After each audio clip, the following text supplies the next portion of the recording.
पहलगाम दहशतवादी हल्ल्यानंतर भारत आणि पाकिस्तानमध्ये प्रचंड तणाव निर्माण झाला आणि या तणावाच्या काळामध्ये आंतरराष्ट्रीय मुसद्देगिरीचा मुद्दा ठळकपणे समोर आलाय। दुश्मन का दुश्मन दोस्त असं म्हणत भारताने अफगाणिस्तान सोबतच्या संबंधांवर लक्ष केंद्रित केले आणि यासाठीच परराष्ट्र मंत्री एस जयशंकर यांनी तालिबानचे परराष्ट्र मंत्री आमिर खान मुताकी यांच्याशी संवाद साधलाय।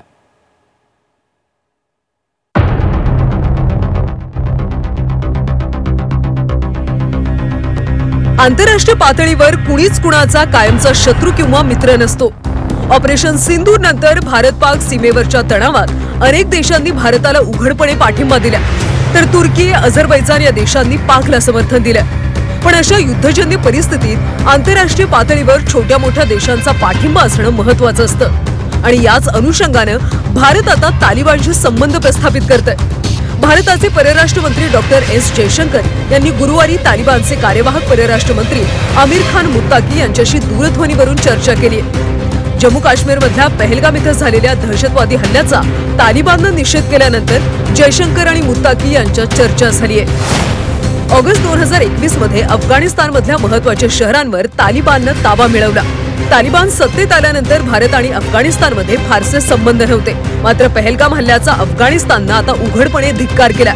तालिबान यांनी केलेल्या धिक्काराचं भारताकडून स्वागत करण्यात आलं। यानंतर एस जयशंकर आणि तालिबानचे परराष्ट्र मंत्री आमिर खान मुताकी यांच्यात चर्चा झाली। तालिबान यांनी अफगाणचा ताबा घेतल्यानंतर पहिल्यांदाच द्विपक्षीय चर्चा झाली। गेल्या 20 वर्षात भारतानं अफगाणिस्तानला 20,000 कोटी रुपयांची मदत केली आहे।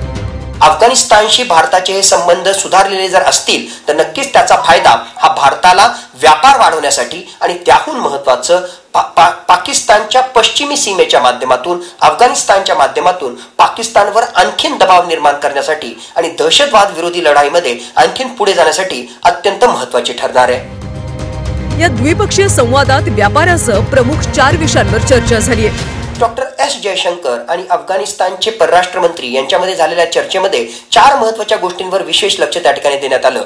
द्विपक्षीय व्यापार कसा त्या ठिकाणी वाढेल, एवढंच नाही तर इराणच्या चबाहार बंदराच्या माध्यमातून त्याचा विकास जर केला तर कशा प्रकारे भारत आणि अफगाणिस्तान यांच्यामध्ये व्यापार त्या ठिकाणी वाढेल। भारताकडे असणारे जे प्रिझनर्स आहेत त्यांना अफगाणिस्तानमध्ये कसं परत त्या ठिकाणी पाठवण्यात येईल आणि त्याचबरोबर अफगाणिस्तानमधल्या नागरिकांना मुख्यतः मेडिकल पर्पजसाठी जास्तीत जास्त व्हिसा कसा देता येईल, ही जरी चर्चा झाली असेल आणि त्याच्या माध्यमातून भारत आणि अफगाणिस्तान यांच्यामधले संबंध नक्कीच येणाऱ्या काळामध्ये सुधारणार असतील।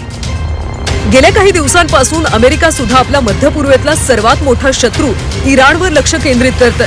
ट्रम्प यांनी सिरियावर लादलेले निर्बंध उठवले, त्यामुळे उभय देशातले संबंध आता सुधारतायत। भारतानं सुद्धा आता पाकिस्तानचा शत्रू असलेल्या अफगाणिस्तान सोबत संवाद वाढवला।